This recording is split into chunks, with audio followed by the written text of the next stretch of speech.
ಮಾಡಿ ಪರಿಹಾರ ಕೊಡೋ ಕಾರ್ಯಕ್ರಮ ಪ್ರಾರಂಭ ಮಾಡಿತ್ತು. ಅವಾಗ ಇವತ್ತಿನ ಜಿಲ್ಲಾ ಉಸ್ತುವಾರಿ ಸಚಿವರು ಎಂ ಬಿ ಪಾಟೀಲ್ರು, ಶಿವಾನಂದ ಪಾಟೀಲ್ರು ರೈತರ ತಲೆ ಕೆಡಿಸಿ ನಾವು 50 ಲಕ್ಷ ಕೊಡಿಸ್ತೀವಿ, ಯಾರೂ ನೀವು ಒಪ್ಕೋಬೇಡ್ರಿ, ಈ ರೀತಿ ಎಲ್ಲರೂ ತಲೆ ತುಂಬಿ. ಯಾಕಂದ್ರೆ ನಾವು ವಿಧಾನಸಭೆಯಲ್ಲೂ ಮನೆ ಹೇಳಿನ, ನಮ್ಮ ಸರ್ಕಾರ ಇದ್ದಾಗ ಒಂದು ನಿಗದಿ ಮಾಡಿ ರೈತರು ಒಪ್ಕೊಂಡಿದ್ರು, ಬೆಲೆ ನಿಗದಿ ಮಾಡಿದ್ರು. ಅದೇ ರೀತಿ ಬೊಮ್ಮಾಯಿರು ಅದನ್ನು ಪ್ರಾರಂಭ ಮಾಡಿದ್ರು, ಗೋವಿಂದ ಕಾರಜೋಳರು ಬೊಮ್ಮಾಯಿರು ಕೂಡಿ. ಆದರೆ ಅದನ್ನೇ ಎಂ ಬಿ ಪಾಟೀಲ್ ಶಿವಾನಂದ ಪಾಟೀಲ್ ಇಬ್ಬರು ವಿರೋಧ ಮಾಡಿ ನಾವು 50 ಕೊಡ್ತೀವಿ 60 ಕೊಡ್ತೀವಿ ಅಂತ ಏನೋ ರೈತರಿಗೆ ಒಂದು ಆಸೆ ತೋರಿಸಿ ಈಗ ಈ ರೀತಿ ಈ ರಾಜ್ಯದ ಉಪಮುಖ್ಯಮಂತ್ರಿ ನೋಡಿ, ನೀವು ನಾಳೆ 20 ಲಕ್ಷ 15 ಲಕ್ಷ ಕೊಟ್ಟರೆ ರೈತರು ಇವತ್ತು ಎಲ್ಲಿಯೂ 15 ಲಕ್ಷ ರೂಪಾಯಿ ಎಕರೆ ಭೂಮಿನೇ ಸಿಗೋದಿಲ್ಲ. ನಿರ್ಭೀತ, ನಿಷ್ಪಕ್ಷಪಾತ, ವಿಶ್ವಾಸಾರ್ಹ ಸುದ್ದಿಗಳಿಗೆ ಮತ್ತೊಂದು ಹೆಸರಾಗಿರುವಂತ News18 ಕನ್ನಡ ಈಗ ಆಪ್ನಲ್ಲೂ ಲಭ್ಯವಿದೆ. ದಯವಿಟ್ಟು ಇಲ್ಲಿರುವಂತ QR ಕೋಡ್ ಸ್ಕ್ಯಾನ್ ಮಾಡಿಕೊಂಡು ಆಪ್ ಡೌನ್ಲೋಡ್ ಮಾಡೋದಕ್ಕೆ ಮರಿಬೇಡಿ. ನಿಮ್ಮ ಬೆಂಬಲ ಹೀಗೆ ಸದಾ ನಮ್ಮೊಂದಿಗಿರಲಿ. ಧನ್ಯವಾದ. ಅಂಥದ್ರಲ್ಲಿ ಅವರು ಯೋಗ್ಯವಾದಂಥ ಬೆಲೆ ಕೊಡಬೇಕಾಗಿತ್ತು ಸರ್ಕಾರದ ಕರ್ತವ್ಯ. ಮತ್ತು ರೈತರು ಸಹ ಏನು ಅವ್ರ ಬೇಡಿಕೆ ಇದೆ ಅಂದರೆ, ನೀವು 40 ನಿಗದಿ ಮಾಡ್ತಿರೋ 45 ನಿಗದಿ ಮಾಡ್ತಿರೋ, ಒನ್ ಟೈಮ್ ನಮಗೆಲ್ಲರಿಗೂ ಒಮ್ಮೆ ಕೊಟ್ಬಿಡಿ. ನೀವು ಇವತ್ತು ಅನೌನ್ಸ್ ಮಾಡ್ತೀರಾ, ಇವತ್ತು ಉದಾಹರಣೆಗೆ ಒಂದು 40 ಲಕ್ಷ ರೂಪಾಯಿ ಮಾಡಿದ್ರೆ ತಿಳ್ಕೊರಿ, 10 ವರ್ಷ ಕಡಲೆ ಕೊಡಲಿಲ್ಲ ಅಂದ್ರೆ 10 ವರ್ಷಕ್ಕೆ 4 ಕೋಟಿ ಆಗಿರ್ತದೆ ಅದು ಬೆಲೆ.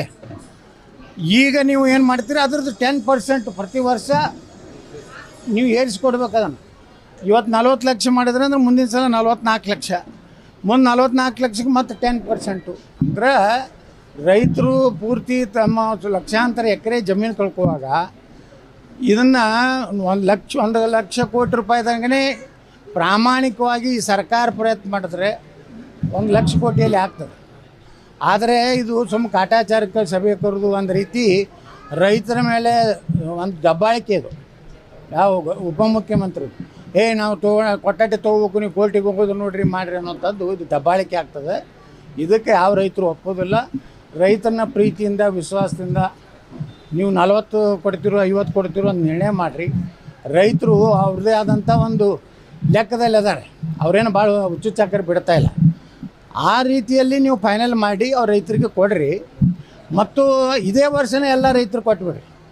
ಅವ್ರು ಮತ್ತೊಂದು ಕಡೆ ಹೋಗಿ ಜಮೀನು ಖರೀದಿ ಮಾಡಿ ತಮ್ಮ ಜೀವನವನ್ನು ಹೊಸ ಜೀವನವನ್ನು ಪ್ರಾರಂಭ ಮಾಡಬೇಕಾಗ್ತದೆ. ಇಷ್ಟೆಲ್ಲ ಜಮೀನು ಹೋದ್ಮೇಲೆ ಅಲ್ಲಿಂದ ಮಾರಾಟ ಆಗೋ ಜಮೀನು ರೇಟ್ ಕಿಮ್ಮತ್ತು ಹೆಚ್ಚಾಗಿಬಿಡ್ತೈತಿ. ಈಗ ರೈತ ಇಲ್ಲಿ 10 ಎಕರೆ ಕಳ್ಕೊಂಡಂಥ ರೈತಗೆ ನಾಳೆ ಬರೀ 5 ಎಕರೆ ಸಿಗ್ತೈತಿ. ಯಾಕಂದರೆ ಎಲ್ಲ ಧಾನ್ಯ ಹೆಚ್ಚಾಗಿಬಿಡ್ತಾವೆ. ಅದಕ್ಕೆ ರೈತರಿಗೆ ಸೂಕ್ತವಾದ ಬೆಲೆ ತಕ್ಷಣ ಕೊಟ್ಟು ಆಲ್ಮಟ್ಟಿದ ಏನು 524.256 ಐತಿ ಕಂಪ್ಲೀಟ್ ಮುಗಿಸುವಂಥ ಕೆಲಸ ಮಾಡಿ. ನಿರ್ಭೀತ, ನಿಷ್ಪಕ್ಷಪಾತ, ವಿಶ್ವಾಸಾರ್ಹ ಸುದ್ದಿಗಳಿಗೆ ಮತ್ತೊಂದು ಹೆಸರಾಗಿರುವಂತ News18 ಕನ್ನಡ ಈಗ ಆಪ್ನಲ್ಲೂ ಲಭ್ಯವಿದೆ. ದಯವಿಟ್ಟು ಇಲ್ಲಿರುವ QR ಕೋಡ್ ಅನ್ನ ಸ್ಕ್ಯಾನ್ ಮಾಡಿಕೊಂಡು ಆಪ್ ಅನ್ನ ಡೌನ್ಲೋಡ್ ಮಾಡೋದಕ್ಕೆ ಮರಿಬೇಡಿ. ನಿಮ್ಮ ಬೆಂಬಲ ಹೀಗೆ ಸದಾ ನಮ್ಮೊಂದಿಗಿರಲಿ. ಧನ್ಯವಾದ.